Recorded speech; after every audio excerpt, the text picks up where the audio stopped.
Hello बच्चों, good morning. Welcome in KD Singh Narayan powered by Aakash. स्वागत है आपका।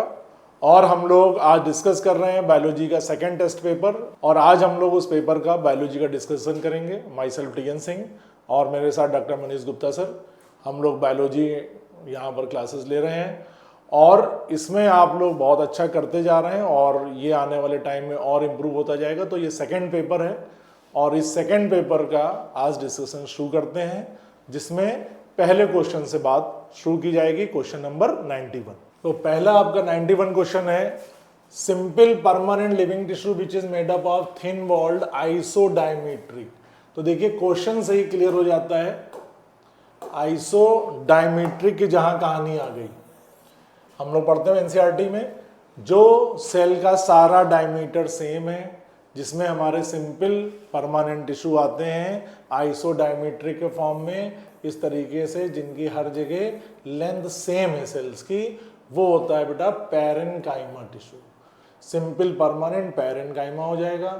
3 टिश्यू पढ़ते हैं, पीसीएस, पैरेन्काइमा, कोलेनकाइमा, स्क्लेरेन्काइमा। तो बेस्ट आंसर हो गया आपका first, that is parenchyma tissue, जो कि बात करेंगे हम फर्स्ट क्वेश्चन की। सेकेंड क्वेश्चन कहता है, cells of collenchyma have thickened corners due to deposition of. तो क्वेश्चन पूछा जा रहा है कि कोलेनकाइमा में जो थिकेंड कॉर्नर है वो किसके डिपोजिशन से उसके अंदर थिकनिंग है। तो बेस्ट आंसर कैपेक्टिन है, लेकिन ऐसा नहीं कि सेलुलोज का डिपोजिशन नहीं है या हेमीसेलुलोज नहीं है। तो बेस्ट आंसर हो जाएगा ऑल ऑफ दीज। कोलेनकाइमा में तीनों का ही डिपोजिशन रहेगा। तो सेकंड आंसर 92 का आंसर है ऑल ऑफ दीज। आगे बढ़ते हैं, अगला क्वेश्चन देखा जाए, क्वेश्चन नंबर 93।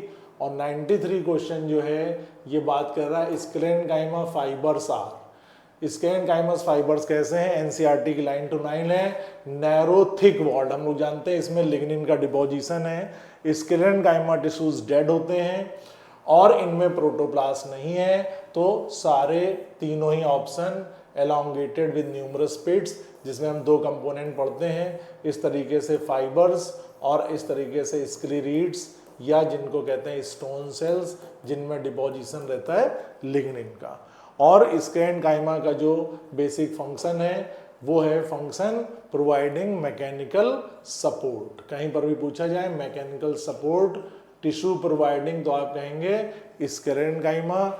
जब कभी पूछा जाए कि लिविंग मैकेनिकल सपोर्टिंग टिश्यूज, तो कहेंगे कोलेनकाइमा।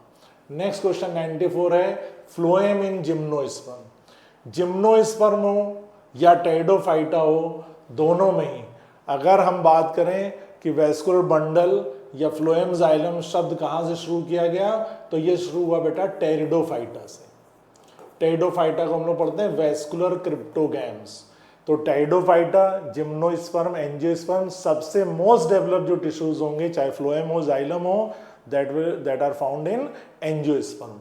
तो पूछ रहे हैं जिम्नोस्पर्म में क्या चीज लैक करती फ्लोएम में। Phloem in gymnosperm lacks what? पहला है सीव ट्यूब ओनली, या कॉम्पेनियन सेल्स ओनली, या both sieve tube and companion cells. तो बेटा सीव ट्यूब नहीं होती, वहां पे सीव सेल्स होती हैं। कॉम्पेनियन सेल्स की जगह एल्ब्यूमिनस सेल्स होती है। तो बेस्ट आंसर हो जाएगा 94 का C, phloem lacks both sieve tubes and companion cells. ये आंसर हो जाएगा इसमें। और इसके आगे बढ़ते हैं, क्वेश्चन नंबर 95 में आ जाइए।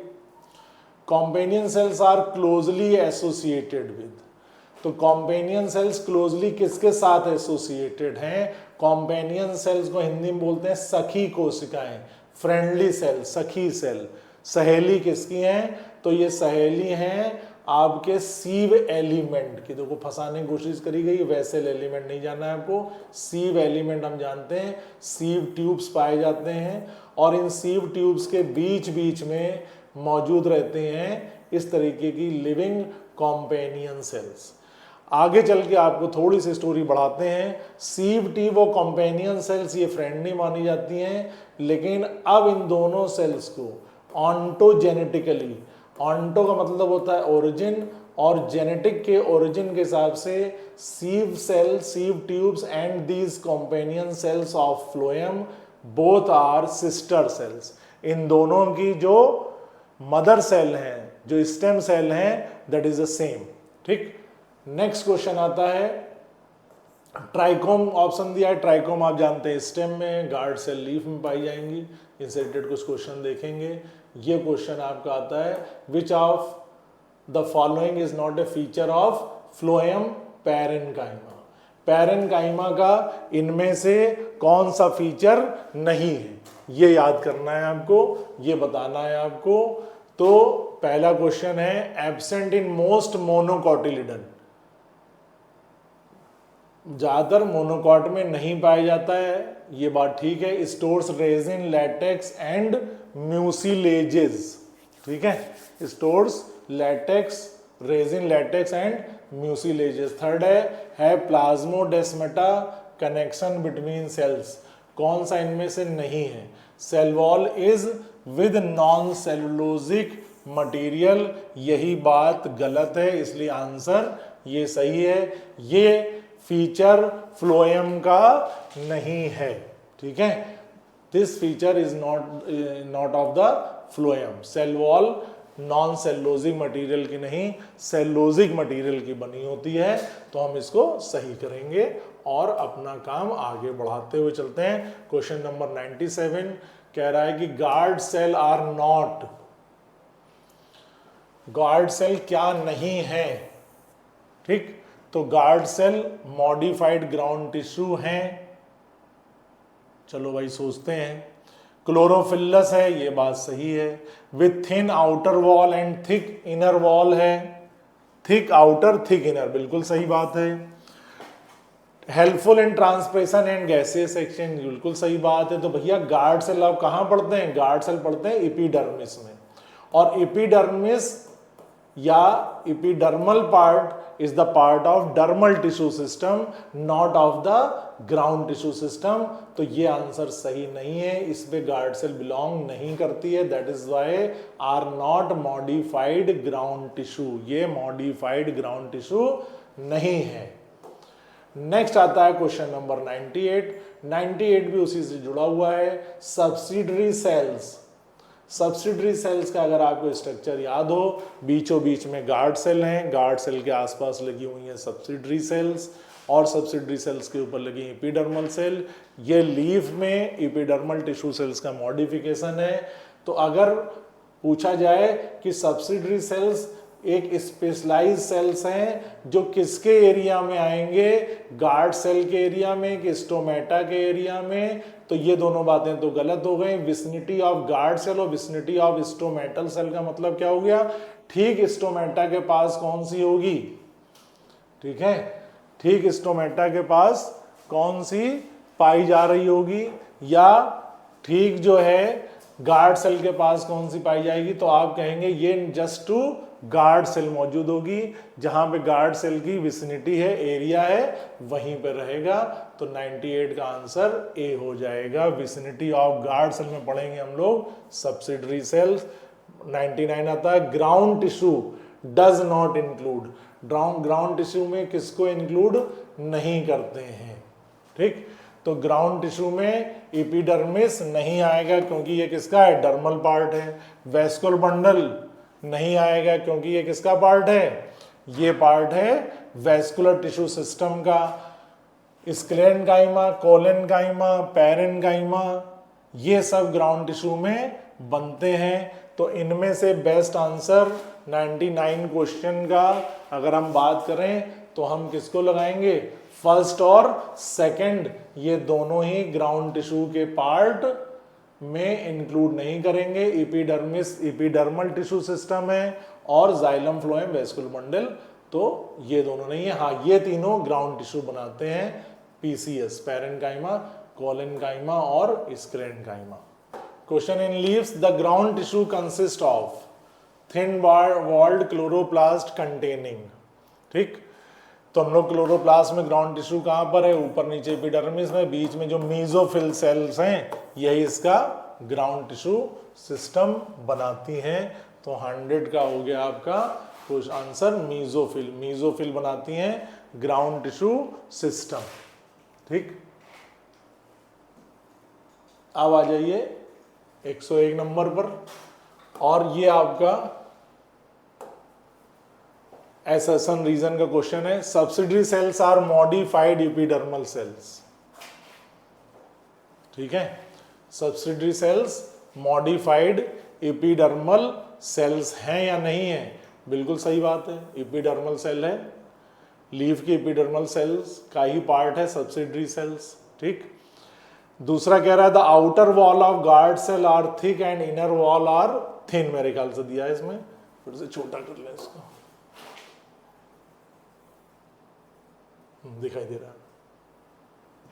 हाँ भाई, ठीक।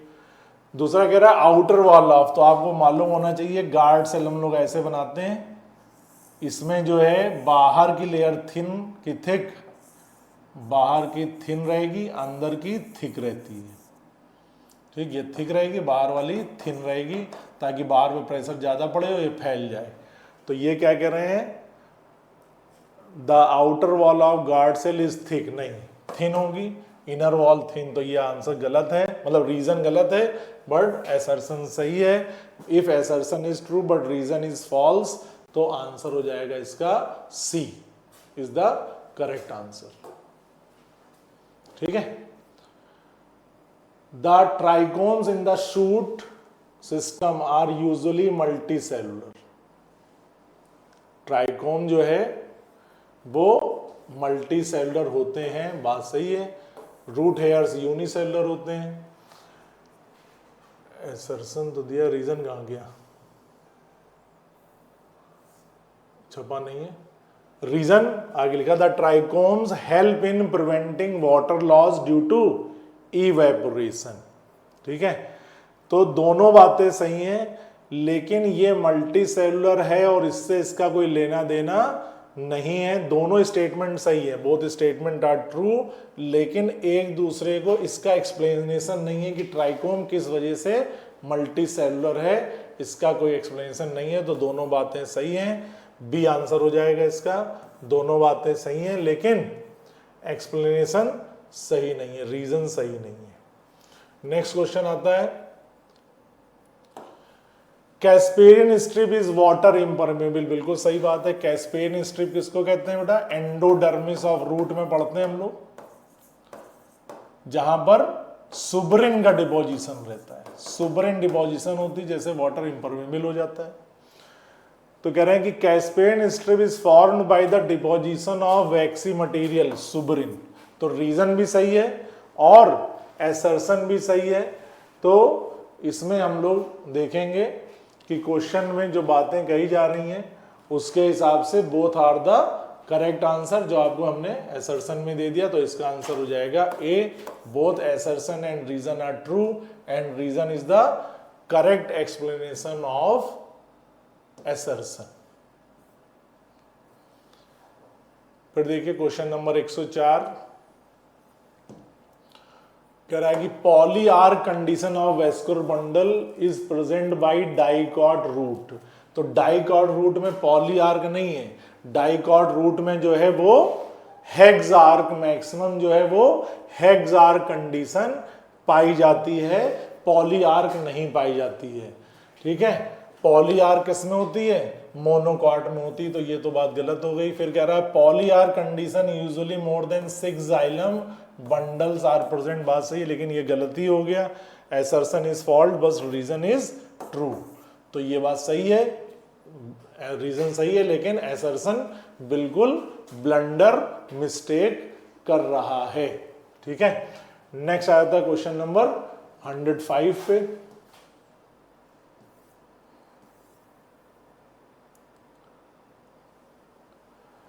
In dicot leaf, epidermis covers both the upper surface, adaxial epidermis, upper को जानते हैं हम लोग adaxial कहते हैं, ठीक है, लोअर को abaxial कहते हैं।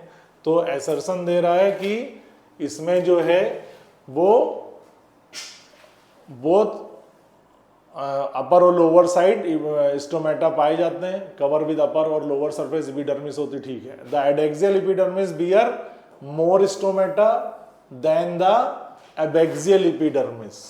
ठीक है, तो ये जो कहानी कह रहे हैं इसमें कि एसर्शन, तो बात सही है कि एपिडर्मिस और अपर और लोअर दोनों एपिडर्मिस होती, ठीक है, लेकिन लोअर एपिडर्मिस में के कंपैरिजन में अपर वाली एपिडर्मिस में ज्यादा स्टोमेटा होते हैं, ये बात सही नहीं है, जबकि बात सही क्या है कि एबैक्सियल में ज्यादा पाए जाते हैं। तो assertion is true but reason is false. तो 105 का जो है वो आपका हो जाएगा क्वेश्चन नंबर 7। आप देख सकते हैं, समझ सकते हैं। नेक्स्ट आ जाइए। Radial vascular bundle characteristically occurs in, radial vascular bundle कहां पाए जाएंगे? मोनोकॉट और डाइकॉट रूट में, दो बार छप गया है, ABCD। मोनोकॉट डाइकॉट स्टेम में नहीं, मोनोकॉट डाइकॉट लीफ में नहीं, मोनोकॉट एंड डाइकॉट रूट में। रेडियल क्या होते हैं? जिसमें जाइलम अलग, फ्लोएम अलग, और कैसे रहें? अल्टरनेट मैनर में रहें। ठीक, तो 106 का सी आंसर। मोनो दोनों में ही, चाहे डाइकॉट रूट हो चाहे मोनोकॉट रूट हो, इनमें जो हमारा वेस्कुलर बंडल होंगे वो रेडियल होंगे।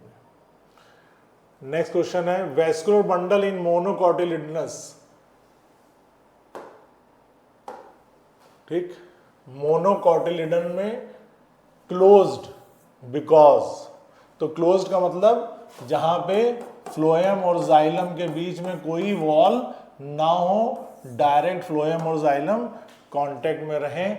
तो पूछ रहे हैं vascular bundle in monocot are considered closed because a bundle sheath surrounded each bundle. नहीं, कैम्बियम इज एब्सेंट, ये बात सही है। There are no vessel with perforation, xylem is surrounded all around violent. Close कहने का मतलब ही है उनके बीच में कोई कैम्बियम पट्टी नहीं है, इसलिए हम उसे कहेंगे क्लोज्ड। ठीक है, नेक्स्ट आ जाता है क्वेश्चन नंबर 108 पर। चलिए भाई बात करते हैं क्वेश्चन नंबर 108 की। चूज द इनकरेक्ट पेयर, इनमें से कौन सा इनकरेक्ट है?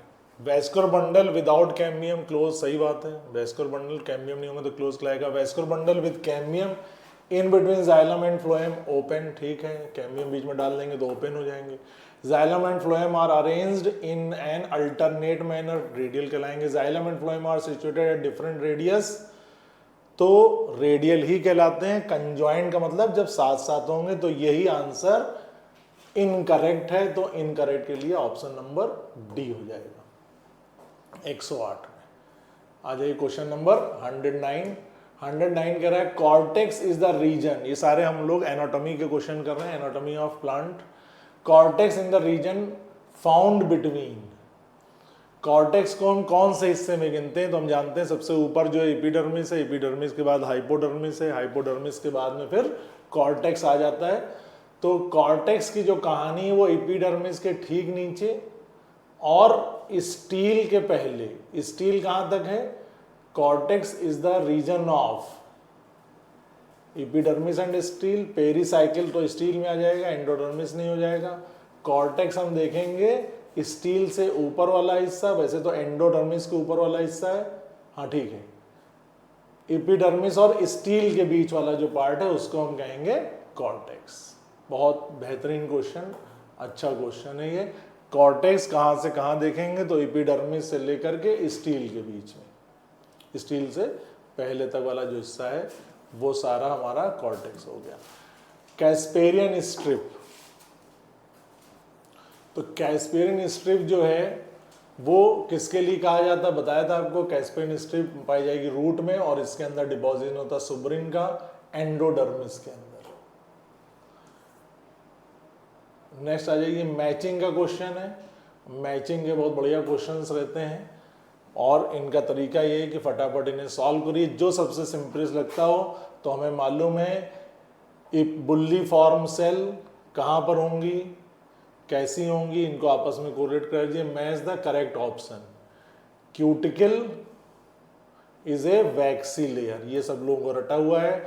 ए का 3 पकड़ा तो 3 जगह ए का 3 है, यहाँ पर भी आ रहा है, यहाँ भी आ रहा है, ए में भी है, सी में भी, डी में। चलो आ जाओ भाई। बुल्ली फॉर्म सेल नहीं पता हमको, स्टोमेटा नहीं पता है, एपिडर्मिस तो पता है सिंगल लेयर, डी का 1, तो ये पकड़ लिया, A3 सही बैठ गया, डी का 1 सही बैठ गया। अब जोड़ लो तो क्या हो जाएगा इसमें भैया, स्टोमेटा गार्ड सेल सी का 1 आना चाहिए। आंसर जो है कुछ गड़बड़ आ रहा है क्या, चलो बुल्ली फॉर्म सेल बी का 4 होना चाहिए। इसका आंसर मिला लेते हैं जरा, क्या दिया हुआ है, कुछ इसमें गड़बड़ आ रही है। क्वेश्चन नंबर 111, ए का 3 हो गया, बी का 4 हो जाएगा, ठीक है, सी का 1 हो गया, डी का 2 हो गया, ये आ जाएगा, ए का 3, बी का 4, सी का 1, ठीक है। जो भी दिया हो उसमें देख लेंगे क्या दिया, लेकिन आंसर जो है वो A is the correct answer. Matching में हम 2 मिलाएंगे, वो चौथा अपने आप, तीसरा चौथा अपने आप एडजस्ट हो जाएगा। नेक्स्ट आ जाता है क्वेश्चन नंबर 112, ये भी मैचिंग की लाइन शुरू हो जाती है आपकी। बताइए भाई, कॉलम 1 विद कॉलम 2, ठीक है। कंजॉइंट वेस्कुलर मंडल, क्लोज्ड वेस्कुलर मंडल कहां पढ़ेंगे हम लोग, क्लोज्ड वेस्कुलर मंडल आएंगे मोनोकॉट और मोनोकॉट प्लांट्स में क्लोज्ड वेस्कुलर मंडल आ जाएंगे क्वेश्चन नंबर 112 में। तो सी का 4 पकड़ लिया, सी का 1 है, सी का वो है, ठीक, यही आंसर सही बैठ रहा है। रेडियल वेस्कुलर मंडल, ए का 2, dicot plant open vascular bundle, choose the correct option from given codes।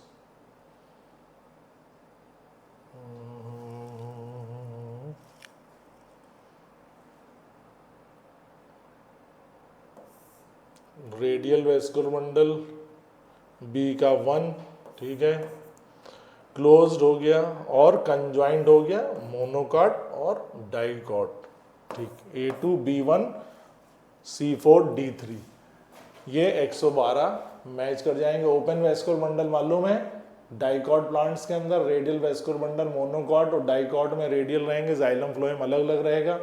Closed vascular मंडल में मोनोकॉट्स प्लांट्स आ जाएंगे, कंजॉइंट में ही हो जाएगा। अगला बढ़ते हैं, चलिए पहले क्वेश्चन बढ़ते हैं, दोनों कॉलम को मैच करना है और आंसर नीचे दिए 4 ऑप्शन में से मिलाना है।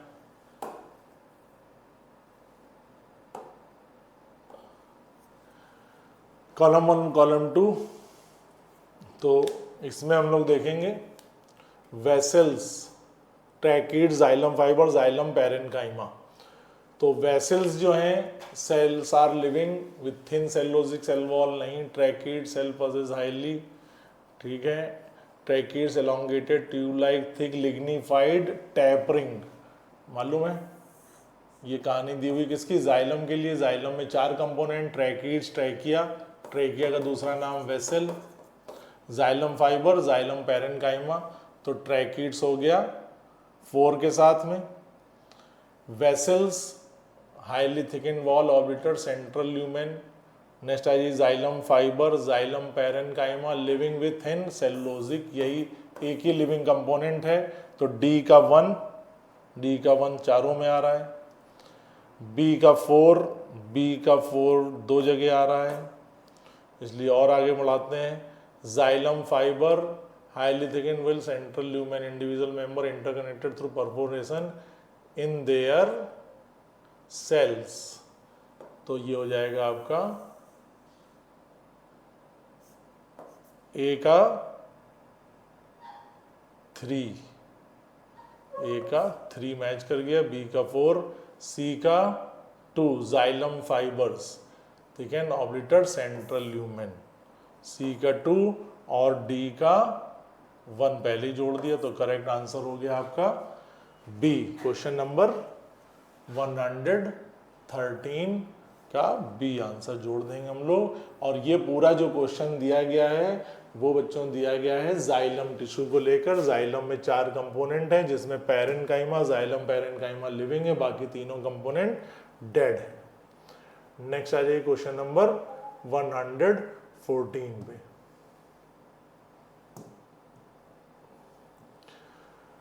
इपीब्लेमा थिक वैक्सी लेयर, ठीक, तो इपीब्लेमा इपीडर्मिस ये रूट की सबसे आउटर मोस्ट लेयर को कहते हैं, ठीक।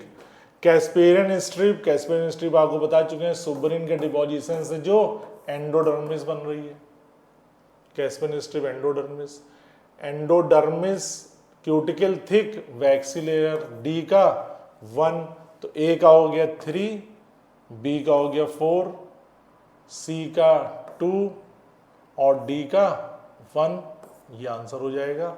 इपीब्लेमा is another name of epidermis of root. इसी इपीब्लेमा की इमेच्योर अर्ली डेवलपिंग स्टेज को कहते हैं पिलीफेरस लेयर, तो इसका आंसर हो जाएगा बी।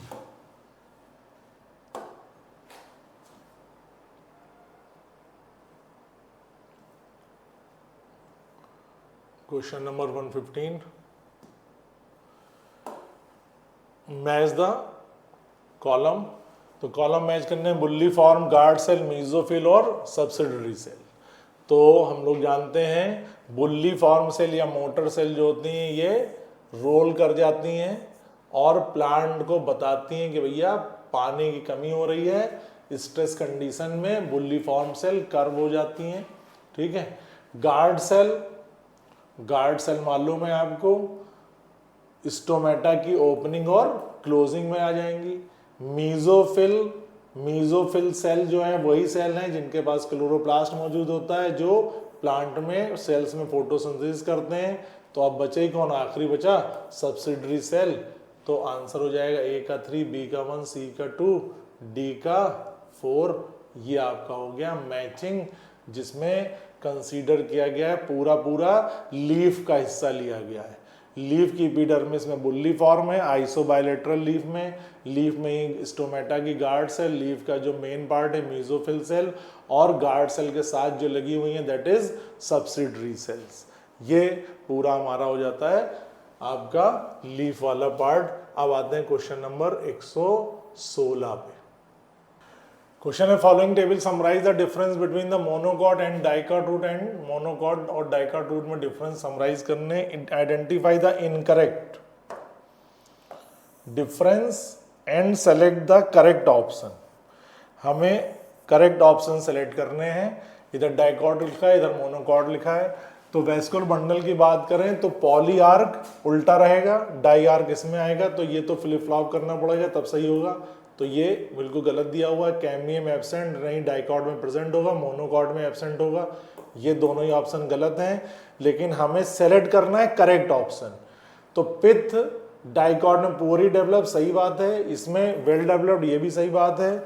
एक्टिविटी पेरीसाइकिल की, पेरीसाइकिल इसमें लैटरल रूट प्रोड्यूस करते हैं, बात सही है, और कैम्बियम भी प्रोड्यूस करते हैं, और मोनोकॉट में सिर्फ लैटरल रूट प्रोड्यूस करते हैं पेरीसाइकिल से।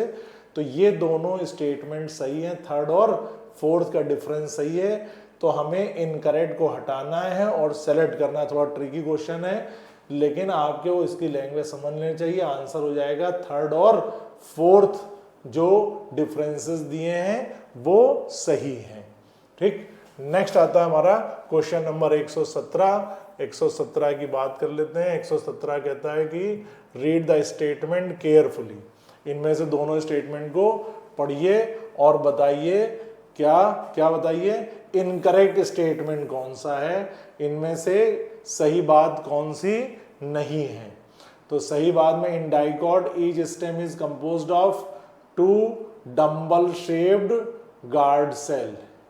इस stoma is composed of 2 dumbbell shape नहीं होता है, कैसा रहता है, डाइकॉट में ये बीन शेप्ड पाए जाते हैं, ग्रासेस में डम्बल शेप होते हैं। यही स्टेटमेंट गलत हो गया। The outer wall of guard cell are highly thickened and inner wall are thin. ये भी आपको ट्रिकी में उल्टा कर देते हैं, ये भी बात गलत है। The outer wall guard cell are thin and the inner wall is thick, ये बात सही है। In grasses the guard cell are dumbbell shape, तो भैया इनकरेक्ट ढूंढना है, बी आंसर हो जाएगा 1 और 2।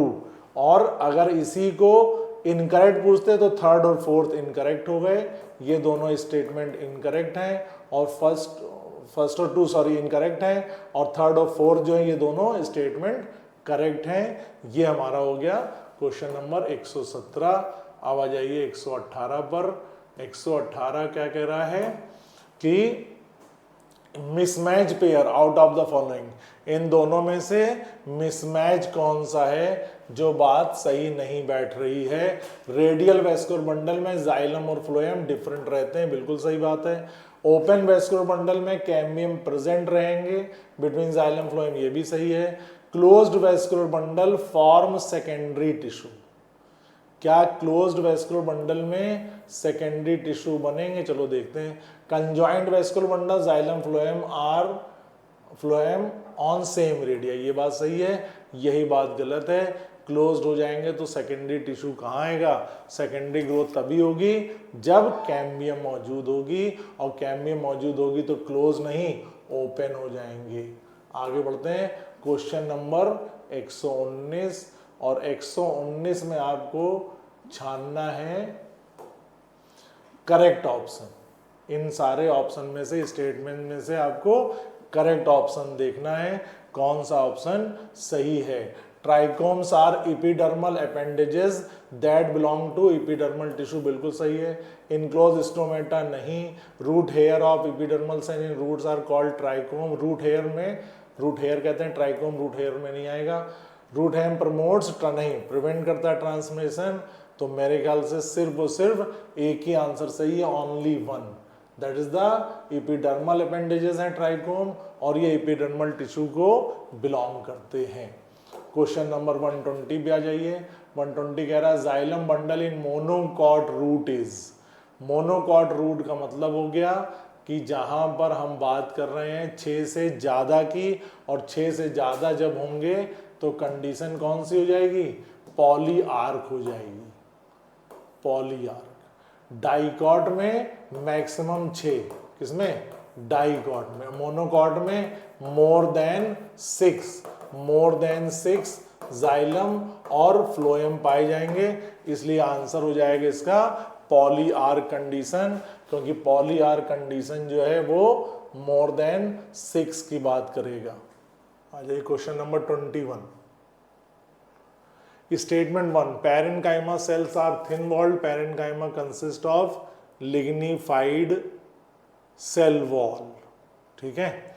तो पैरेन्काइमा सेल्स थिन वॉल्ड होते हैं, ये बात सही है, लेकिन लिग्निफाइड नहीं होता है। Statement 1 is correct but statement 2 is incorrect, तो ऑप्शन बी आंसर हो जाएगा इसका। आ जाइए क्वेश्चन नंबर 121 में, स्टेटमेंट वाइज दिए हुए हैं। Sclereids are less thickened, sclereids कह रहा है कि कम थिकेंड होते हैं, ठीक है। स्क्लेराइड्स प्रोवाइड फ्लेक्सिबिलिटी, दोनों ही बातें गलत हैं। स्क्लेराइड थिकेंड होते हैं, ना कि लेस थिकेंड है। लिग्निन डिपोजिशन है, फ्लेक्सिबिलिटी नहीं होती है, रिजिडिटी होती है, तो both statement 1 and 2 are incorrect. चलिए नेक्स्ट है open vascular bundle lack cambium. Open जो वेस्कुलर बंडल होगा उसमें कैम्बियम हो, लैक कैम्बियम, यही स्टेटमेंट गलत हो गया, क्योंकि जब ओपन वेस्कुलर बंडल होगा तो उसके अंदर कैम्बियम पाई जाएगी। क्लोज जब होगा तब कैम्बियम नहीं होगी, तब जाइलम फ्लोएम क्लोज हो जाएंगे। फिर आते हैं cambium is responsible for formation of secondary xylem and secondary phloem, ये बात सही है, तो statement 2 is correct. Statement 1 is incorrect but statement 2 is correct. 123 का सी आंसर हो जाएगा, एक स्टेटमेंट सही है, दूसरा गलत है। 124, the innermost layer of cortex in a dicot root is endodermis. Innermost layer of cortex की डाइकॉट रूट में एंडोडर्मिस होती है, चलो मान लेते हैं। Conjunctive tissue is parenchymatous tissue which is present in dicot root. Parenchymatous tissue जो है वो पाया जाता है, दोनों ही बातें सही हो जाती हैं 124 में।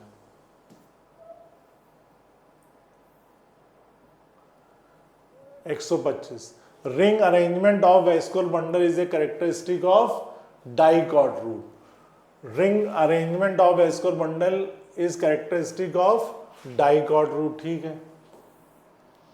Trichome, stomata, cuticle are absent in dicot stem. Dicot stem में ट्राइकोम होंगे, स्टोमेटा होगी और क्यूटिकल भी होगी। एब्सेंट क्यों होगी भैया? तो 125 में स्टेटमेंट 1 तो सही है, लेकिन स्टेटमेंट 2 वो सही नहीं है, ठीक है। 125 का बी आंसर हो जाएगा।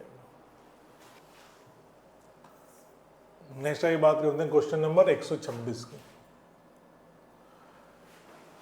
126 कह रहा है कि the lamina of dorsiventral leaf shows 3 main parts, namely epidermis, mesophyll and vascular bundle, ठीक है। स्टेटमेंट बात सही है। दूसरी बात कह रहा है the upper surface of lamella is densely covered with cuticle while lower lacks cuticle in dorsiventral. यही बात सही नहीं, दोनों साइड क्यूटिकल मौजूद रहेगी, कोई क्यूटिकल लैक नहीं करेगी। तो आंसर हो जाएगा 1 is correct but statement 2 is incorrect. Next आ जाइए क्वेश्चन नंबर 127। 127 कह रहा है फोटोसिंथेटिक मीजोफिल सेल्स आर कैसी हैं? पैरेनकाइमेटस इन नेचर, ठीक है। फिर some mesophyll cells of dicot leaf have large spaces called as cavity. ये बात कहीं पर जो है सही बैठ रही है या नहीं बैठ रही है, तो आप देख लीजिए। मीजोफिल सेल जो है वो बीच का हिस्सा है, पैरेनकाइमा की बनी होती, फोटोसिंथेसिस करते हैं। कुछ मीजोफिल सेल ऐसे हैं डाइकॉट लीफ में जिसमें कुछ स्पेस पाए जाते हैं और उन स्पेस को कहते हैं एयर कैविटी। और हम जानते हैं जहां एयर कैविटी उसी के नीचे स्टोमेटा होते हैं और वाटर वेपर के फॉर्म में निकलते रहते हैं। बहुत सीधा सीधा स्टेटमेंट है, तो 127 में दोनों बातें सही हो जाएंगी। क्वेश्चन नंबर 128 देख लीजिए। 128 कह रहा है कि the size of vascular bundles is dependent on the size of veins. Size of vascular bundle is depend upon the size of veins. चलो देखते हैं। दूसरा, veins very in thickness in parallel venation of dicot leaves. Dicot leaf में जो when है वो very करेंगी या नहीं करेंगी, तो हम क्या देखेंगे कि वेन्स की थिकनेस जो है वो वेरी नहीं करती है। स्टेटमेंट 1 सही है लेकिन स्टेटमेंट 2 इज इनकरेक्ट। तो इसका आंसर हो जाएगा 128 का, that is B part. Statement 1 सही है लेकिन स्टेटमेंट 2 जो है वो सही नहीं है। नेक्स्ट आता है क्वेश्चन नंबर 129। स्टेटमेंट 1 कह रहा है endarch and exarch. Endarch and exarch terms are often used for describing the position of secondary xylem. नहीं, एंडार्क एग्जाम जो है वो जाइलम के लिए होता है, कोई सेकेंडरी जाइलम वाली बात नहीं है, तो ये आंसर गलत हो गया। Exarch condition is most common feature in the root system, ठीक है। रूट सिस्टम में जाइलम एक्सार्क होता है, ये बात सही है। तो statement 1 is incorrect, statement 2 is correct. C answer हो जाएगा, सीधा सीधा है। एंडार्क एक्सार्क हम यूज करते हैं जाइलम के लिए, ना कि सेकेंडरी जाइलम के लिए। आइए भाई, बुल्ली फॉर्म सेल की बातें हैं, सब इंटरनल स्ट्रक्चर की कहानियां दी गई हैं। तो बुल्ली फॉर्म सेल और stomata both prevents water loss in dorsiventral leaf, ठीक है। Bulliform cell and stomata both prevent water loss. तो भैया bulliform cell dorsiventral में नहीं, किसमें है? आइसोबाइलेटरल मोनोकॉट में। Bulliform cell and stomata show leaf growth and venation respectively. इनका कोई लीफ ग्रोथ और वेनेशन से लेना देना नहीं है, तो दोनों स्टेटमेंट गलत हैं। और गलत स्टेटमेंट तभी याद रहेंगे जब आपको सही बातें याद रहेंगी, तब आप निकालेंगे व्हाट इज द रॉन्ग। अब आ जाइए 131, वाटर इम्परमिएबल, ठीक, waxy material secreted by endodermal cell in the form of Casparian strip. वो क्या है जो वाटर इम्परमेबल करता है, वैक्सी मटेरियल है, एंडोडर्मल सेल्स में पाया जाता है, कैस्पेरियन स्ट्रिप बनाता है, सुबरिन सुबरिन सुबरिन और कुछ नहीं, ठीक है। नेक्स्ट आ जाइए, initiation of lateral roots and vascular bundle during secondary growth occurs. Root के अंदर लेटरल रूट्स और कैम्बियम, डिफरेंस वाले क्वेश्चन में भी देखा है, वो है आपका पेरीसाइकिल। 132 का B, pericycle. Choose the correct option of monocotyledonous leaf. Monocotyledonous के लिए कौन सा स्टेटमेंट सही है, ठीक है। तो पित्त लार्ज होगा, मोनोकॉट लीफ की बात कर रहे हैं भैया, दूर दूर बने होंगे, सेकेंडरी ग्रोथ नहीं होगी, पॉलीआर कंडीशन है, ऑल ऑफ दीज, चारों बातें सही है, ठीक है। 34 पे भी आ जाइए, 134 कह रहा है choose the incorrect pair of dicot stem. इनमें से डाइकॉट स्टेम के लिए कौन सी बात सही नहीं है, इनकरेक्ट पेयर कौन सा है। तो hypodermis provide mechanical strength of young stem, तो हाइपोडर्मिस डाइकॉट स्टेम में बनी होती है किसकी, कॉलेनकाइमा की, और कॉलेनकाइमा तो मैकेनिकल स्ट्रेंथ देगा। स्टार्च ग्रेन जो है वो डाइकॉट स्टेम की बात कर रहे हैं, जिसको हम स्टार्च शीट भी कहते हैं, एंडोडर्मिस में, प्रेजेंट इन एंडोडर्मिस में स्टार्च के शीट पाई जाती है एंडोडर्मिस में, ठीक बात है, ठीक है। Pericycle present above phloem in the form of semilunar patches, बहुत बढ़िया क्वेश्चन है, ये भी अपने आप में क्वेश्चन बन जाता है। पेरीसाइकिल में जो स्क्लेरेनकाइमा ठीक फ्लोएम के ऊपर जो पैचेस हैं वो स्क्लेरेनकाइमा के बने हैं, तो तीनों ही बातें सही है, कोई भी incorrect pair, choose the incorrect, तो नन ऑफ दिस, कोई भी इनमें से इनकरेक्ट नहीं है, ठीक। आते हैं साहब क्वेश्चन नंबर 135 पर। 135 कह रहा है vascular bundle is enclosed with a well developed sclerenchymatous sheath, जिसको हम कहते हैं bundle sheath. Bundle sheath leaf में पैरेनकाइमा से और नहीं, sclerenchyma sheath, vascular bundle is enclosed within a well developed, किसमें, sclerenchyma, vascular bundle is enclosed within a well developed sclerenchyma sheath in, ठीक है। तो वेस्कुलर बंडल स्क्लेरेनकाइमा शीट के अंदर किसमें पूरी तरीके से क्लोज रहेंगे, स्क्लेरेनकाइमा के बने हुए, तो मैं बताया था पैरेनकाइमा रहेगा लीफ की चारों तरफ जो बंडल शीट है, और स्क्लेरेनकाइमा रहेगा जो मोनोकॉट स्टेम की बंडल शीट है उसके चारों तरफ ये रहेंगे। तो correct answer is monocot stem की जो बंडल शीट होगी वो स्क्लेरेनकाइमा की बनी होगी। क्वेश्चन नंबर 136 की बात करते हैं।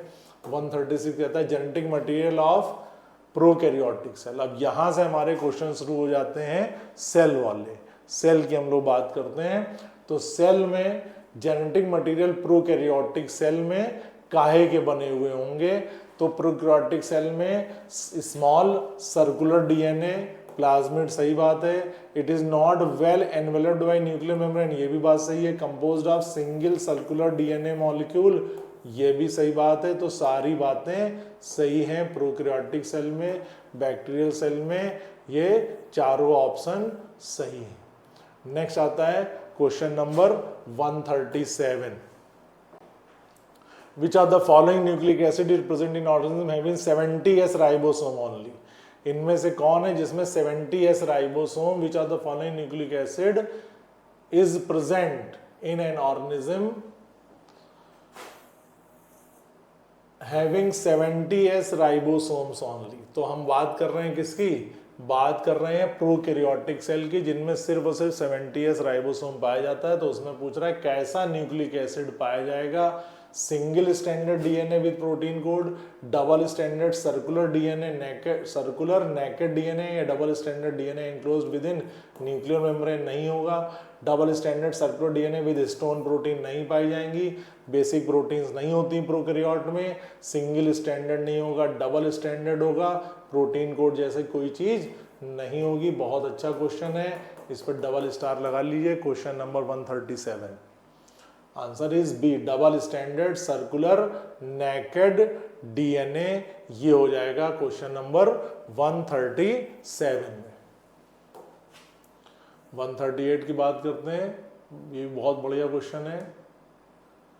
Glycocalyx in composition and thickness among different bacteria, it could be a loose sheet called as, loose sheet को क्या कहेंगे, दो शीट पढ़ते हैं, ग्लाइकोकैलिक्स, स्लाइम लेयर और कैप्सूल। तो लूज लगी है तो स्लाइम लेयर, और अगर थिक एंड टफ है तो उसे बोलते हैं capsule. Correct answer is slime layer, loose glycocalyx को, और कैप्सूल कहेंगे जब वो थिक एंड और टाइटन होगी। 139 पे आ जाइए, ग्लाइकोकैलिक्स इन यूकैरियोट्स। यूकैरियोट्स में ग्लाइकोकैलिक्स आप कहाँ देखते हैं, कहने ग्लाइकोकैलिक्स होती भी, यस होती है भैया, सेल मेम्ब्रेन में। जो हमारा तीसरा कंपोजिशन है फास्फोलिपिड और प्रोटीन के अलावा जो थर्ड कंपोनेंट है दैट इज कार्बोहाइड्रेट। ये कार्बोहाइड्रेट कभी फ्री स्टेज में नहीं होगा, या तो प्रोटीन के साथ जुड़ा रहेगा या फिर फास्फोलिपिड के साथ जुड़ा होगा। तो सिर्फ आपसे पूछा गया है कि यूकैरियोट में आप ग्लाइकोकैलिक्स को कहां पे देखते हो, तो हम देखते हैं उसे सेल मेम्ब्रेन में। ठीक है, नेक्स्ट आगे बढ़ते हैं, क्वेश्चन नंबर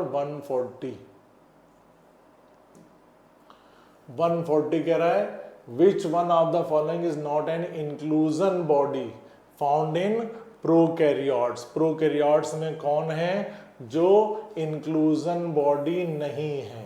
इंक्लूजन बॉडी का मतलब समझे आप, जो ग्रेन्यूल्स के फॉर्म में नहीं है, जो ऑयल ड्रॉपलेट के फॉर्म में नहीं है, जो कुछ ऑर्गेनेल या कंपोनेंट बना रहे हैं तो वो घुली मिली इंक्लूजन बॉडी नहीं कहलाती है। तो साइनोफाइसियन ग्रेन्यूल ये इंक्लूजन है, ग्लाइकोजन ग्रेन्यूल हैं, फास्फेट हैं। पॉलीसोम क्या चीज है, polysome number of ribosome unit जुड़ करके जो। तो देखते हैं भाई 141 पे, चूज द इनकरेक्ट पेयर। इनमें से कौन सा इनकरेक्ट पेयर है, एक एक करके मिला लेते हैं। तो best material of study cell membrane, हम लोगों ने देखो एनसीईआरटी में दिया, आरबीसी के ऊपर स्टडी करी गई थी, सेल मेम्ब्रेन का कंपोजिशन बताया था, ये बात तो सही है।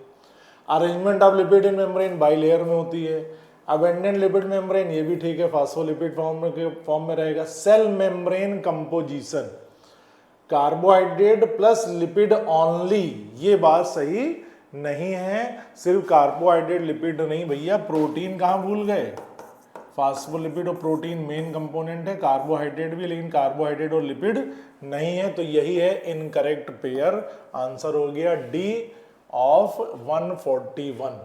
आगे बढ़ते हैं, question number 142, why tail of lipid in the membrane are towards inner part. Inner part क्यों होती है, लिपिड हम लोग जानते हैं फास्फोलिपिड, और ये हो गया आपका टेल पार्ट में फैटी एसिड। तो ये जो फास्फोलिपिड का जो हेड पार्ट है ये कैसा रहता है, पोलर, और ये कैसा रहता है, नॉन पोलर।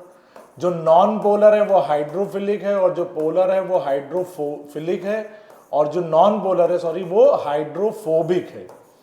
तो जब हाइड्रोफोबिक ये रहेगा अंदर की तरफ रहेगा, अदरवाइज कहानी क्या हो जाएगी कि द नॉन पोलर और hydrophobic hydrocarbon tales of lipid being on inner side ensure there protection from aqueous environment से अपने आप को प्रोटेक्ट करने के लिए रहेगा। बाहर सेम डिजॉल्व, सेम पोलर के साथ पोलर वाटर डिजॉल्व हो जाएंगे। बाकी ये कहानी उल्टी लिखी कि नॉन पोलर हाइड्रोफिलिक होता है, नॉन पोलर हाइड्रोफोबिक होता है, हटा दीजिए। Tail is polar, tail polar नहीं है, टेल नॉन पोलर है। ठीक, टेल इज हाइड्रोफिलिक, ये भी गलत है। तो आंसर कौन सा सही है, C is the right answer of 142।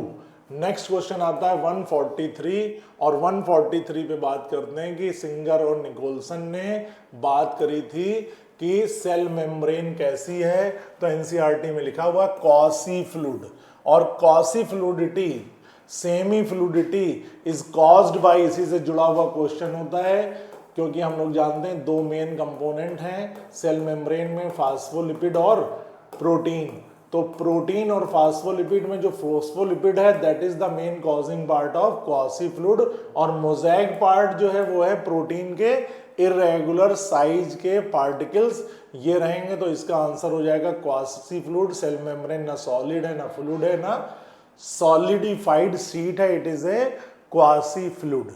Next बढ़ते हैं क्वेश्चन नंबर 144 की तरफ, और 144 क्वेश्चन कह रहा है कि Y endoplasmic reticulum, Golgi, lysosome, vacuole, इन चार सबको हम एंडोमेम्ब्रेनस में क्यों गिनते हैं? क्योंकि हम लोगों ने पढ़ा हुआ है वी गर्ल, वी हो गया वैक्यूल, जी हो गया गोल्जी, ई आर हो गया एंडोप्लाज्मिक रेटिकुलम, और ये एल हो गया लाइसोसोम। तो इन सबके पितामह जो है जनक कौन है? ई आर है। ई आर से ही जनरेट हुई है कौन सा स्ट्रक्चर? ई आर से जनरेट हुआ है गोल्जी, ई आर से जनरेट हुआ है वैक्यूल, और गोल्जी से वो वेस्किल जिसमें हाइड्रोलेजेस होंगे दे फॉर्म लाइसोसोम। तो ये सारे ऑर्गेनल एक दूसरे से फंक्शनली कोऑर्डिनेटेड हैं, स्ट्रक्चरली भी कोऑर्डिनेटेड हैं। एनसीईआरटी लिखती है एंडोमेम्ब्रेनस में सिर्फ उनको लिखेंगे जो फंक्शनली कोऑर्डिनेटेड रहेंगे। तो आंसर हो जाएगा C, all four structures are interconnected both structurally and functionally, और फंक्शनली कोऑर्डिनेट होना मस्ट है। नेक्स्ट आता है हमारा 145। 145 कहता है कि बताइए एक्टिव और पैसिव ट्रांसपोर्ट में मेनली क्या डिफरेंस है? तो पैसिव ट्रांसपोर्ट जो है वो नॉन सेलेक्टिव है, जबकि एक्टिव ट्रांसपोर्ट जो होगा वो सेलेक्टिव है। और एक्टिव ट्रांसपोर्ट एक स्टेज के बाद सैचुरेटेड हो जाएगा, इसलिए सैचुरेटेड हो जाएगा क्योंकि इसके लिए रिक्वायरमेंट पड़ेगी कैरियर प्रोटीन की। तो कैरियर प्रोटीन जो है वो सेलेक्टिव होंगी, सबके लिए अवेलेबल नहीं होंगी, सबको इस पार से उस पार नहीं ले जाएंगी, इसलिए एक्टिव ट्रांसपोर्ट सेलेक्टिव है। बाकी इसमें कोई भी कहानी इन्वॉल्व नहीं होगी। नेक्स्ट आ जाता है हमारा 146। 146 में देखिए एसर्शन रीजन की बात कर रहे हैं कि सेल एक ओपन सिस्टम है। बिल्कुल सही बात है, सेल ओपन सिस्टम है। हम भी कहते हैं सेल कैसा है? सेल ओपन सिस्टम है। और ओपन सिस्टम क्या होता है? जिसमें एनर्जी और मास दोनों का इंटर कन्वर्जन हो, दोनों का ट्रांसफॉर्मेशन हो, दोनों का फ्लो हो। तो सेकंड कहानी मेटाबॉलिज्म की बात कर रही है कि cell receives a number of material including energy, contained nutrients outside और रिलीजेस मेटाबॉलिक वेस्ट। यस, तो both assertion and reason are true, दोनों बातें सही हैं। ओपन सिस्टम है, हम प्रोड्यूसर नहीं हैं लेकिन हम सेकेंडरी प्रोड्यूसर हैं। रॉ मटेरियल अगर हमें मिल जाए तो हम कार्बोहाइड्रेट का कन्वर्जन फैट में कर सकते हैं, ग्लूकोज का ग्लाइकोजन में करा सकते हैं, और एनर्जी की कैटाबोलिज्म और एनाबोलिज्म प्रोसेस भी चलाते हैं। तो हम दोनों एनर्जी और मास दोनों का सर्कुलेशन ट्रांसफर कर रहे हैं, इसलिए हम हमारी जो सेल हैं वो कैसी हैं? ओपन सिस्टम है। इसलिए ये बात जो है वो सही है। नेक्स्ट आ जाएगा 147। 147 कह रहा है कि भैया बताओ सिस्टर्निन गोल्जी कॉम्प्लेक्स है सिस फेज, ठीक बात है, एंड ट्रांस फेज होता है। Cis face is also called as forming face, ठीक है, बिल्कुल सही है। ट्रांस फेज ये भी मैच्योरेसिंग फेज है। तो असर्शन रीजन में सबसे पहले हमें देखना है कि दोनों बातें सही है नहीं सही है, फिर ये एक दूसरे से कोरिलेट हो रही है, इसका रीजन बता रही नहीं बता रही है, इसका कॉज एंड कॉन्स बता रहा है कि नहीं बता रहा है। तो ये दोनों सिंपल स्टेटमेंट हैं, ये नहीं क्या बता रहा है कि जो सिस फेज है वो फॉर्मिंग फेज क्यों है, इसका रीजन ये नहीं बता पा रहा है 147 में असर्शन रीजन में।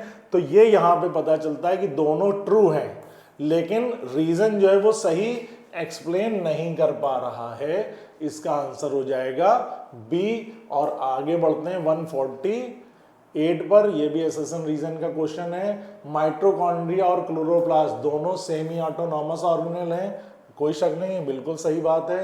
These are formed by division of pre existing organelle as well as they contain DNA, ये भी सही है। बट लैक प्रोटीन सिंथेसाइजिंग, ये बात बेटा बिल्कुल गलत है। प्रोटीन सिंथेसाइजिंग मशीन भी इसके अंदर होती है, तो ये सही है, लेकिन ये आधी अधूरी बात कर रही है। Assertion is true, reason is false. जब दोनों ट्रू होंगे तब हम ए और बी में मिलाएंगे कि असर्शन का सही एक्सप्लेनेशन है या नहीं है। नहीं तो पहले स्टेटमेंट देखो कौन सही है कौन गलत है, फिर सही है अगर दोनों तो फिर कोरिलेट क्यों नहीं करा पा रहे हैं, और अगर स्टेटमेंट ही गड़बड़ है तो फिर कुछ सोचना ही नहीं है, फिर सी और डी में से एक आंसर हो जाता है। अगर दोनों स्टेटमेंट सही हैं तो ए बी में आपको खेलना है, कौन सा सही होगा, तो इसका हो जाएगा सी, दैट इज असर्शन सही है लेकिन रीजन सही नहीं है। नेक्स्ट क्वेश्चन आता है, माइटोकॉन्ड्रिया और क्लोरोप्लास्ट में अपने जीनोम होते हैं, बिल्कुल होते हैं। ईआर और Golgi are the cell organelle which have their own DNA, नहीं भैया ईआर में कहाँ है, माइटोकॉन्ड्रिया क्लोरोप्लास्ट में है, तो ए असर्शन सही है, रीजन इसमें भी गलत है, आंसर हो जाएगा सी। सिर्फ माइटोकॉन्ड्रिया और गोल्जी बॉडी हैं जिनके पास में जीनोम पाया जाएगा। हर एक सेल कंपार्टमेंट की तरह यूज होती है, बिल्कुल। सेल हमने सबसे पहले ढूंढी थी, सेलुला का मतलब ही होता है चैम्बर, जो रॉबर्ट हुक ने सबसे पहले ढूंढी थी, cellula as a chamber, compartment, ठीक बात है। Cells are partially covered over by membrane, नहीं पार्सली क्यों, सेल के ऊपर मेम्ब्रेन पाई जाती है। न्यूक्लियस होता तो सोचते प्रोकैरियोटिक यूकैरियोटिक, तो ये स्टेटमेंट गलत हो गया, तो फिर इसका भी आंसर सी हो जाएगा। असर्शन सही है, रीजन रॉन्ग है। 151 पे आ जाइए, nuclear envelope is derived from, nuclear envelope आप जानते हैं न्यूक्लियर की आउटर मेम्ब्रेन के साथ लगी हुई है एंडोप्लाज्मिक रेटिकुलम, तो ऐसा लगता है कि न्यूक्लियस से ईआर अराइज कर रहा है, जबकि स्टोरी उल्टी है। न्यूक्लियस की ये जो मेम्ब्रेन है it is derived from ER, और ईआर में भी याद रखेंगे दैट इज रफ ईआर, इससे डिराइव्ड होती है न्यूक्लियर एनवेलप। न्यूक्लियर की जो मेम्ब्रेन है वो डिराइव्ड है रफ ईआर से, ठीक है। नेक्स्ट बढ़ते हैं क्वेश्चन नंबर 152 की तरफ। पूछा जा रहा है कि बताइए select the correct matching in the following pairs, इसमें से कौन सा पेयर सही है। तो smooth ER synthesis of lipid steroid, ये बात तो सही बैठ रही है। सिंथेसिस ऑफ ग्लाइकोजन, नहीं प्रोटीन बनाता है। रफ ईआर, नहीं ऑक्सीडेशन का कोई काम नहीं, तो बस एक ही सही हो जाएगा, ए। रफ वाला प्रोटीन सिंथेसिस कराता है, स्मूथ वाले पे स्टीरॉयडल हार्मोन्स बनते हैं, ये बात सही बैठ जाती है। 153 पे आ जाइए, गोल्जी कॉम्प्लेक्स पार्टिसिपेट इन, तो गोल्जी का मेन फंक्शन अगर एक फंक्शन पूछें तो वो है सेक्रीशन। सिंथेसिस इसके अंदर कोई नहीं होगी, इसके बारे में बताया था पीपीटीएस, प्रोसेसिंग पैकेजिंग ट्रांसपोर्ट और सेक्रीशन, प्रोसेसिंग पैकेजिंग ट्रांसपोर्ट और सेक्रीशन, तो ना कोई ब्रेकडाउन होगा ना रेस्पिरेशन कराएगा, सेक्रेटरी वेस्किल्स बनाती हैं। इन्हीं वेस्किल्स में जो लाइसोसोम जिनमें हाइड्रोलेजेस भरा होगा वो पूरी तरीके से कैसा हो जाएगा, सेक्रेटरी मॉडिफाइड है, और उसे हम कहेंगे लाइसोसोम। क्वेश्चन आ रहा है देखो उसी से रिलेटेड कि इनमें से कौन सा ओरिजिन है, तो ईआर से बना गोल्जी और गोल्जी से बनेगा लाइसोसोम। 154 का ए हो जाएगा, ये करेक्ट ऑर्डर है, ईआर फिर गोल्जी फिर लाइसोसोम। 155 पे आ जाओ, तो इनमें से कौन है जो pair does not contain DNA. तो पेयर की बात करें तो इन पेयर में क्लोरोप्लास्ट पर डीएनए है, इन पेयर में किसी के पास डीएनए नहीं है, इसमें माइटोकॉन्ड्रिया के पास है, इसमें माइटोकॉन्ड्रिया के पास है, लाइसोसोम में नहीं है, तो कौन सा है जिसपे नहीं है, तो ये वाला है जिसमें दोनों के पास डीएनए नहीं होगा, लाइसोसोम और वैक्यूल। नेक्स्ट आ जाते हैं क्वेश्चन नंबर 156, ऑस्मोटिक एक्सपेंशन। भाई सीधा सा है, पूछा गया आपसे ऑस्मो रेगुलेशन, सेल्स में ऑस्मो रेगुलेशन के लिए कौन है, वैक्यूल। कहाँ पे, मेनली इन प्लांट सेल। पूछा जाता है इसकी मेम्ब्रेन को क्या कहेंगे, तो याद रखेंगे टोनोप्लास्ट कहेंगे। इसके अंदर कौन सा फ्लूइड है, सेल सैप है। फिर क्या पूछते हैं कि सेल सैव हाइपरटोनिक है कि हाइपोटोनिक है, तो साइटोप्लाज्म से भी ज्यादा ऑस्मोटिक प्रेशर है, साइटोप्लाज्म से भी कंपैरिजन में ज्यादा इसके अंदर गाढ़ापन है, हाइपरटोनिसिटी पाई जाएगी और सेल सैव कहलाएगा। तो वैक्यूल की बात हो गई जो सेल में इस कहानी में इन्वॉल्व होगा, ऑस्मोटिक एक्सपेंशन, ऑस्मोटिक कंट्रोल। तो बताइए दोनों मेम्ब्रेन माइटोकॉन्ड्रिया की कैसी हैं? स्ट्रक्चरली डिफरेंट हैं, फंक्शनली सिमिलर हैं। तो भैया दोनों मेम्ब्रेन बना ली, एक आउटर और एक इनर। इनर वाली मेम्ब्रेन ही फोल्ड होकर के बना लेती है ऐसे फिंगर लाइक प्रोजेक्शंस, जिन्हें कहते हैं क्रिस्टी। और क्रिस्टी हमें मालूम है बिल्कुल अलग काम करेगी और आउटर मेम्ब्रेन अलग काम करेगी। तो स्ट्रक्चर वाइज भी और फंक्शन वाइज भी they are not similar, they are completely different. तो 157 का हो जाएगा structurally as well as functionally, दोनों के दोनों कैसे हैं? ये डिफरेंट हो जाएंगी। ठीक, नेक्स्ट क्वेश्चन पढ़ते हैं 158 पर। साइटोक्रोम आर फाउंड इन, तो साइटोक्रोम कहां पाया जाता है? लाइसोसोम में पाया नहीं जाएगा, मैट्रिक्स में साइटोक्रोम होगा नहीं, क्रिस्टी के अंदर पाए जाएंगे, इनर वॉल में, इनर वॉल को क्रिस्टी भी कहते हैं। साइटोक्रोम ऑक्सीडेज, साइटोक्रोम रिडक्टेज, ये सब यहां पाए जाएंगे। तो इसका आंसर हो जाएगा बी, क्रिस्टी ऑफ माइटोकॉन्ड्रिया, जिसमें साइटोक्रोम रहेंगे। नेक्स्ट बढ़ते हैं 159, लीकोप्लास्ट। उस लीकोप्लास्ट का नाम जो आयल स्टोर करेगा, फैट स्टोर करेगा। तो लीकोप्लास्ट हम लोग जानते हैं वो प्लास्टिक जिसमें स्टोरेज रहेगा। अगर वो प्रोटीन स्टोर कर रही है तो प्रोटीनोप्लास्ट या एलिरोप्लास्ट। अगर कार्बोहाइड्रेट स्टोर कर रहा है तो एमाइलोप्लास्ट। फैट स्टोर कर रहा है तो एलियोप्लास्ट। ये आंसर हो जाएगा। प्रोटीन स्टोर कर रहा है तो एलिरोप्लास्ट प्रोटीन स्टोर करेगा। 160 पे आ जाइए। Chloroplast found in plant cells. Chloroplast plant cell में पाई जाती है। और क्लोरोप्लास्ट में क्या पाया जाता है? Chloroplast found in plant cells are single membranous structure, नहीं डबल मेम्ब्रेनस है। Contains double standard circular DNA, तो कहेंगे yes double standard circular DNA पाया जाता है। कंटेन्स 80s नहीं 70s होता है। कलरलेस नहीं है, ग्रीन है, तो आंसर बी सही हो जाएगा 160 का। नेक्स्ट बढ़ते हैं 161, सीलियम और फ्लैजिलम। अच्छा, इसमें 4 स्टेटमेंट दिए और इन स्टेटमेंट से आपसे पूछा गया कि इनमें से करेक्ट कौन सा बताना है। ठीक, 4 स्टेटमेंट हैं। तो सीलिया और फ्लैजिला के आउटर रिंग में 9 पाए जाते हैं, यस। 9+2 रहते हैं, 9 डबलेट हैं, 2 सिंगलेट हैं, ये बात सही है। Cilia are similar which work like oars, पतवार की तरह जो बोट चलाने में काम आते हैं। Causing the movement of either the cells और सराउंडिंग फ्लूइड, ये बात भी सही है, दोनों स्टेटमेंट सही है। Flagella are comparatively longer and responsible for cell movement, ये बात भी सही है। Cilium and flagella are covered with plasma membrane, ये बात भी सही है, एक्सोनियम रहती है।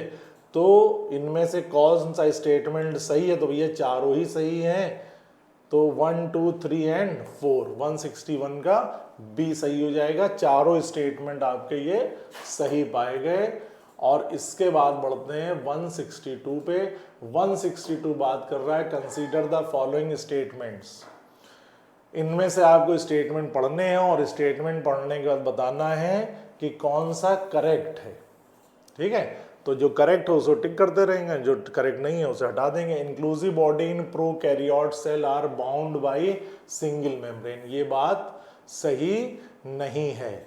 ठीक है, दूसरी बात कर रहा है गैस वैक्यूल और inclusion body in purple and green photosynthetic bacteria.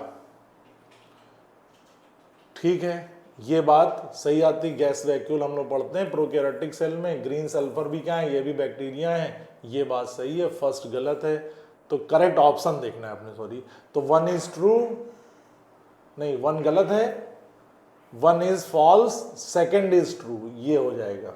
Both false both true, तो सी आंसर हो जाएगा 162 का।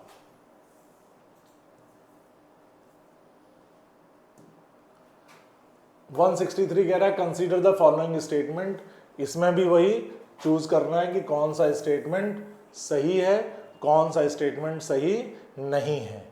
Mesosome chromatophore are membranous structure in prokaryotes, ये बात सही है। मीजोसोम लाइक ऑफ माइटोकॉन्ड्रिया है, क्रोमेटोफोर्स लाइक ऑफ क्लोरोप्लास्ट है। दूसरा कह रहा है chromatophore are pigment containing structure in cyanobacteria, तो दोनों स्टेटमेंट सही है। चलिए 163 का D, both statement are true. सीधा एनसीईआरटी बेस्ड है, आपको अगर कॉन्सेप्ट क्लियर है, सेल प्रोकैरियोटिक यूकैरियोटिक पढ़िए तो निकालते जाएंगे।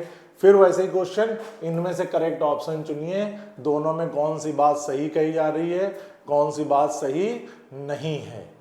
इन the plasma membrane of human erythrocytes lipids are present in negligible amount. Plasma membrane human erythrocyte की कहानी दी हुई है। जब आप पढ़ते हैं किसके बारे में, किसके बारे में, सेल मेम्ब्रेन के बारे में, तो वहां पे प्लाज्मा मेम्ब्रेन नेग्लिजिबल नहीं है भैया, अच्छा खासा फास्फोलिपिड के फॉर्म में पाया जाता है। The fluidity of plasma membrane ensures mobility of lipid molecules across the bilayer. नहीं, लिपिड नहीं जाते हैं, पोलर और कैरियर प्रोटीन की बात होती है। तो दोनों ही स्टेटमेंट 164 में रॉन्ग पाए गए, गलत पाए गए, दोनों स्टेटमेंट सही नहीं है। बोथ आर ट्रू, जो सही थे वो हम लोगों ने पहले उसमें देखे, इसमें दोनों गड़बड़ हैं। तो आप पहुंच जाते हैं 165 पे। 165 कह रहा है राइबोसोम के बारे में, नॉन मेम्ब्रेन बाउंड, सही है। आखिरी में पहले क्वेश्चन पढ़ लेते हैं, क्या कह रहा है कि विच of the following option is most appropriate, सबसे सही बात कौन सी है, तो सही है ये। Absent in plastid and mitochondria, ये बात सही नहीं है, क्योंकि राइबोसोम जानते हैं हम लोग, क्लोरोप्लास्ट में 70s, माइटोकॉन्ड्रिया में 70s ये पाए जाते हैं। ठीक है ना सर, सही चल रहा है। और इसी में देखेंगे present in the cytoplasm and ER, ribosome cytoplasm में भी होते हैं और रफ ईआर में भी होते हैं, ये बात भी सही है। Take part in protein synthesis, ये भी सही है। तो ये गड़बड़ है स्टेटमेंट, फर्स्ट वाला स्टेटमेंट सही नहीं है। तो 1 सही है,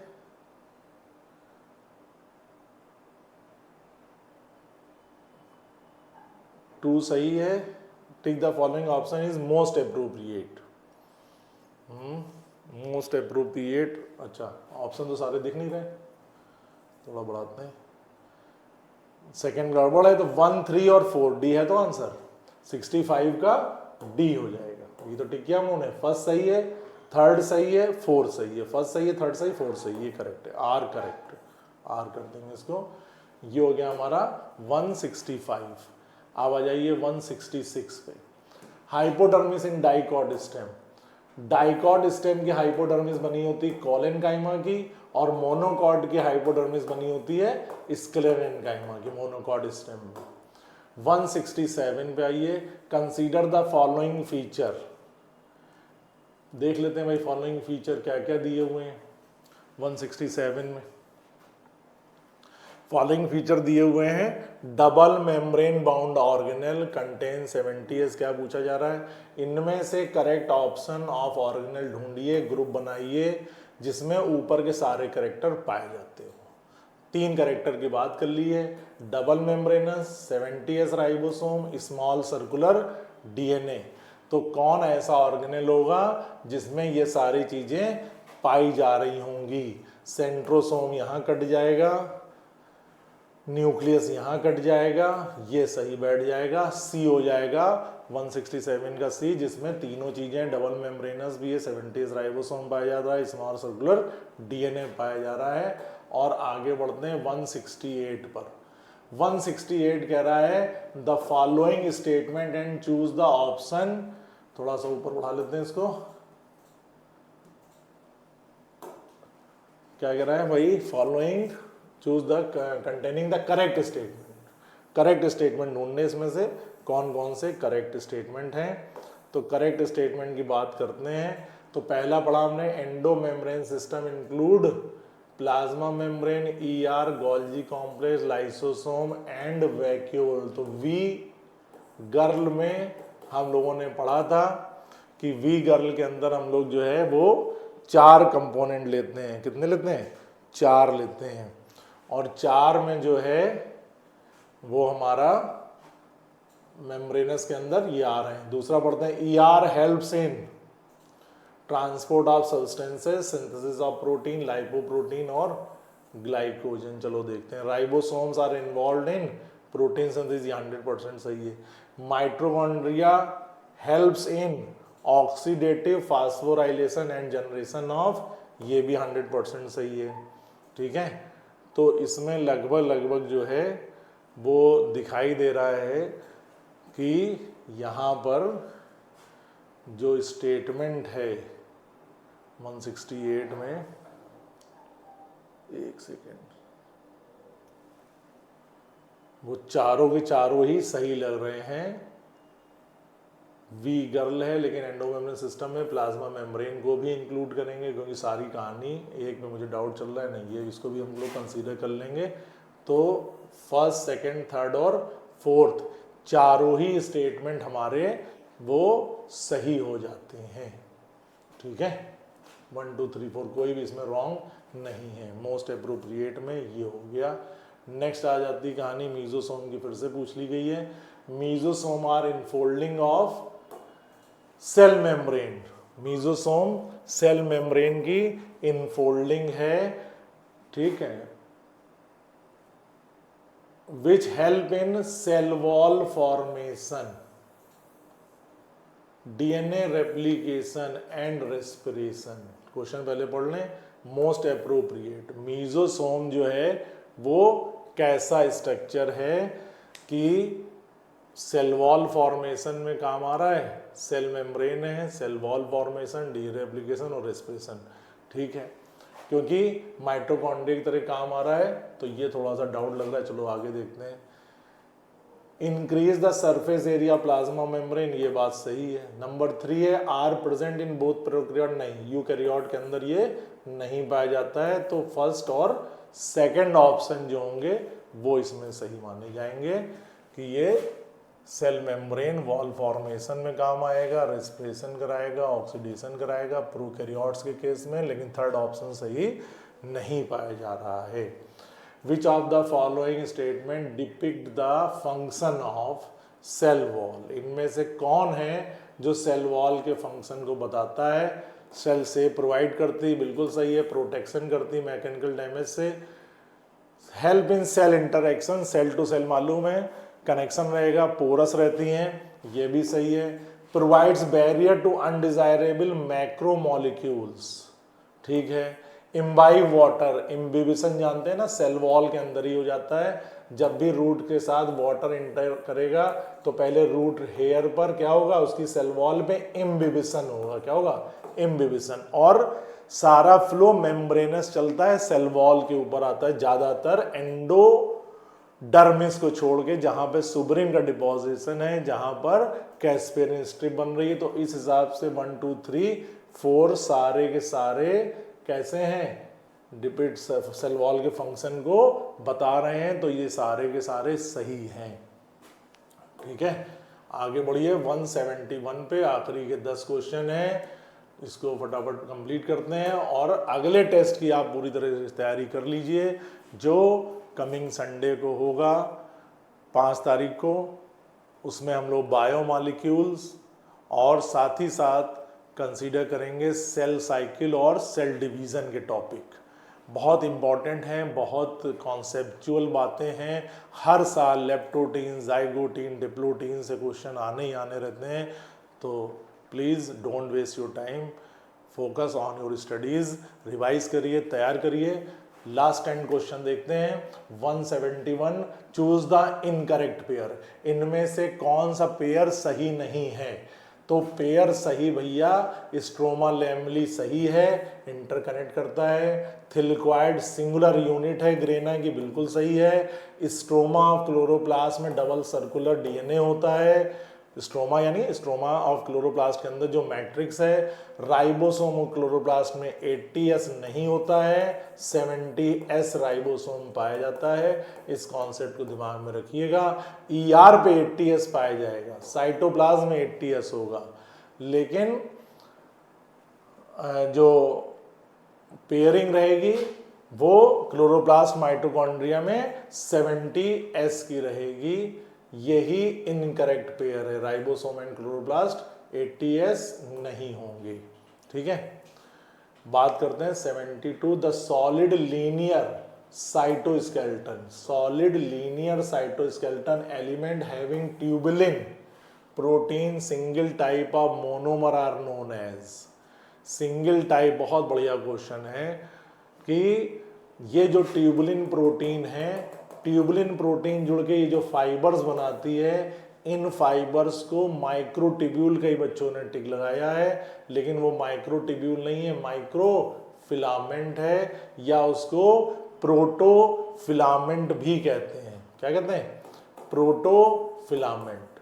और प्रोटोफिलामेंट जो है ये आपस में जब पॉलीमराइज करेंगे तब बन जाएगी इस तरीके की ट्यूबुलिन से जुड़ी हुई स्ट्रक्चर, जिसे कहेंगे माइक्रोट्यूब्यूल। लेकिन single in structure of tubulin protein monomer form में, दैट इज प्रोटोफिलामेंट या माइक्रोफिलामेंट। ठीक है, प्रोटोफिलामेंट ज्यादा सही है, लेकिन यहाँ पे इन्होंने माइक्रो दे दिया। ठीक, और जब ये प्रोटोफिलामेंट जुड़ जाएंगे तो उनके उससे जुड़ेगा माइक्रोट्यूब्यूल। तो 172 का बी आंसर आप करेंगे। नेक्स्ट आ जाता है आपका 173, the central part of centriole is. तो सेंट्रियोल का हम लोग जानते हैं 9+0 पढ़ते हैं एनसीईआरटी में। 9 जो है वो पेरीफेरल है, 0 जो है वो सेंट्रल है। सेंट्रल में कोई भी माइक्रोट्यूब्यूल नहीं है, वहां पे सिर्फ एक प्रोटीन है जिसका नाम है हब, जबकि बाहर की तरफ 9 ट्रिपलेट लगे हुए हैं, 3-3 के ग्रुप लगे हुए हैं माइक्रोट्यूब्यूल के। लास्ट हमारे 7 क्वेश्चंस में 174 की बात करें तो for the study of structure of nucleus best cell. Nucleus पढ़ने के लिए सबसे सही सेल कौन सी है? कहाँ पे हम पढ़ें? इंटरफेज में पढ़ें सेल कि लेट प्रोफेज में? सारे सेल के स्ट्रक्चर के न्यूक्लियस, सॉरी सेल में भी पर्टिकुलर कौन? न्यूक्लियस का हम सबसे अच्छे दिखाई देंगे। Cell in the divisional phase या सेल इन मियोटिक फेज। तो न्यूक्लियस जो होगा वो 2 डिवीजन के बीच का जो फेज होगा जिसको हम कहते हैं इंटरफेज। उस इंटरफेज में आप न्यूक्लियस के स्ट्रक्चर की स्टडी करेंगे तो वो सब कुछ दिखाएगा, किस तरीके से सेल डिवीजन की तैयारी चल रही है, कैसे क्रोमैटिन रेटिकुलम में कंडेंसेशन हो रहा है, वो क्रोमोसोम के फॉर्म में एग्जिस्ट करना शुरू कर रहा है, और किस तरीके से स्ट्रक्चर अरेंज हो करके बनाना शुरू कर रहे हैं, डीएनए किस तरीके से अरेंजमेंट हो करके सेंट्रियोल के फॉर्मेशन हो रहा है। ये सारी चीज़ें अगर आपको पढ़नी है न्यूक्लियस के लिए तो you should go through interphase stage, जो कि 2 डिवीजन के बीच की स्टेज है। बहुत अच्छा क्वेश्चन। 75 की बात करें तो क्लोरोप्लास्ट कंटेन्स पिगमेंट्स। क्लोरोप्लास्ट कौन कौन से पिगमेंट कंटेन करता है? क्लोरोफिल तो सभी जानते हैं, और साथ ही साथ दिया है कहाँ पाया भी जाता है। ये थोड़ा सा ट्रिकी कर दिया गया क्वेश्चन। तो क्लोरोफिल ओनली नहीं होगा, both chloroplast and carotenoid, chlorophyll होना चाहिए था, इन देयर स्ट्रोमा मैट्रिक्स नहीं, both chlorophyll and carotenoids in their thylakoid, sorry ये क्लोरोफिल है, क्लोरोफिल इसको कहेंगे, ये सब क्लोरोफिल है। 175 में मिसप्रिंट हो गई है। In their thylakoid lumen both chlorophyll and carotenoids in their thylakoid membrane. 175 का डी, दोनों क्लोरोफिल और कैरोटिनॉइड्स थिलिक्वाइड मेम्ब्रेन में होंगे। नेक्स्ट आ जाइए 176, मैच द फॉलोइंग कॉलम। इनमें जो कॉलम दिए हैं उनको मैच करना है। तो मैच कैसे करेंगे? एक तरफ जो है सेल्स लिखी हैं, दूसरी तरफ उनके फंक्शंस लिखे हुए हैं।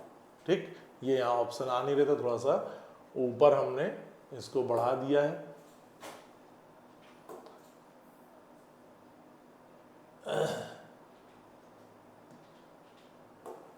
ठीक है, तो यहाँ पर दिया हुआ है आरबीसीज जो हैं वो कैसी दिखाई देंगी, branched, long, amoeboid, rounded and by concave. तो एक से पकड़ लेते हैं, A4 में 2 मिल गए। फिर आ जाते हैं नर्व सेल के बारे में। नर्व सेल हमें दिखाई दे रही है, वो कैसी हो जाएंगी, ब्रांच्ड एंड लॉन्ग या कॉलमनर एपिथेलियल, कोई भी एक बढ़ा देंगे तो D2 दिखाई दे रहे हैं। सी में देख लेते हैं कॉलमनर एपिथेलियल कैसा दिखाई दे रहा होगा। चलो WBCs की बात कर लें। WBCs होती हैं अमीबॉइड शेप में, ठीक। तो B का 3 बैठ गया, यही आंसर सही हो जाएगा। C का, ठीक है, लॉन्ग और नैरो। नर्व सेल D का 1 हो गया, तो आंसर हो गया C। एक तरफ सेल्स के नाम दिए हैं, दूसरी तरफ उनके मेनली शेप और अरेंजमेंट के बारे में दिया हुआ है। नेक्स्ट आ जाता है हमारा 177, ये जगह ज़्यादा घेर रहे हैं, पढ़ते जाते चलते हैं। Match the column, in column को मैनेज करिए, देखिए कौन किससे जुड़ रहा है। तो सेंट्रियोल पकड़ लिया सबसे पहले, 9 + 0, A का 4, 2 मिल गए। फिर chlorophyll, cristae, infolding of mitochondria, C का 1, दोनों में मिल गया, बहुत नियर बाई दिए हुए हैं। A का 4 हो जाएगा, ठीक है। B का, C का, B की बात कर रहे हैं, क्लोरोफिल B2 ये हो गया। और D अपने आप बैठा देंगे, राइबोसोम एंजाइम की तरह काम करता है, लेकिन वो न्यूक्लिक एसिड है। और लास्ट में हमारे कॉलम मैचिंग वाले चल रहे हैं भाई। Matching the following cell organelle और फंक्शन के बारे में दिया हुआ है, तो सेल ऑर्गेनेल और फंक्शंस को मिला लीजिए, अपने आप आपको समझ में आता जाएगा कि ER क्या काम करेगा, माइटोकॉन्ड्रिया क्या काम करेंगे, कॉन्ट्रैक्टाइल वैक्यूल क्या काम करेंगे। तो हमने जोड़ दिया सीधे D को 2 से, एक ही पकड़ लिया उठा के। Contractile vacuole A3, synthesis of lipid, ठीक है, स्टीरॉयड। फ्री राइबोसोम B का 4, synthesis of non secretary proteins, जो प्रोटीन बिल्डिंग ब्लॉक बनाएंगी। फिर माइटोकॉन्ड्रिया C का 1, D का 2 पहले लगा लिया, तो हमारा आंसर हो गया क्वेश्चन नंबर कौन सा भाई, 178 का A हो जाएगा। 179 पे आ जाइए, मैच द कॉलम। 179 पे आ जाइए, मैच द कॉलम 1 और 2। एक तरफ ऑर्गेनेल लिखें, एक तरफ उनका फंक्शन। तो लाइसोसोम सभी जानते हैं, हाइड्रोलिटिक, ठीक। A का 1 में दोनों मिल गए। राइबोसोम मालूम ही है, प्रोटीन ढूंढ लो कहाँ है राइबोसोम, ये रही प्रोटीन सिंथेसिस, तो B का हो गया 3। C का हो जाएगा स्मूथ ER, सेंट्रियोल आ जाइए, फॉर्मेशन ऑफ स्पिंडल। D का 2, ठीक है, D का 2 ये हो गया, A का 1 हो गया, B का 3 हो गया, C का 4 हो गया, अपने आप सब बैठ गए। आंसर हो गया B 179 का। लास्ट क्वेश्चन हमारा आता है 180, मैच द कॉलम। इसमें भी देखो ऑर्गेनेल दिए हुए हैं, पार्ट्स दिए हुए हैं, क्रिस्टी, सिस्टर्नी, थिलिक्वाइड। तो क्रिस्टी दिखाई देता है, क्रिस्टी माइटोकॉन्ड्रिया में है, इनफोल्डिंग इन माइटोकॉन्ड्रिया, माइटोकॉन्ड्रिया की जो इनर मेम्ब्रेन है उसको कहते हैं क्रिस्टी, जहां पे चलती है इलेक्ट्रॉन ट्रांसपोर्ट सिस्टम वाली कहानी, ठीक। और सिस्टर्नी सी से, जिसे हम लोग पढ़ते हैं गोल्जी बॉडी की यूनिट, और थिलिक्वाइड तो अपने आप ये हो ही जाएगा। तो आंसर बैठ गया A का 2, B का 3 और C का 1। इस तरह से ये हमारे 180 क्वेश्चंस हो गए हैं। और नेक्स्ट टेस्ट अगले संडे को 5 तारीख को सेल डिवीज़न और बायोमॉलिक्यूल का होगा। पढ़ते रहें, देखते रहें। KD Singh Narayan, powered by Aakash. इस चैनल पे हम लोग आपको रिवीजन कराते रहेंगे। और अभी हम लोग कमिंग डेज में आप बने रहिए इस चैनल के साथ में, और लाइव क्लासेस मेरे और डॉक्टर मनीष गुप्ता सर के चलेंगे, जिसमें हम लोग रिवीजन भी कराएंगे, और इसलिए आप हमारे संपर्क में बने रहिए। थैंक यू, धन्यवाद, नमस्कार।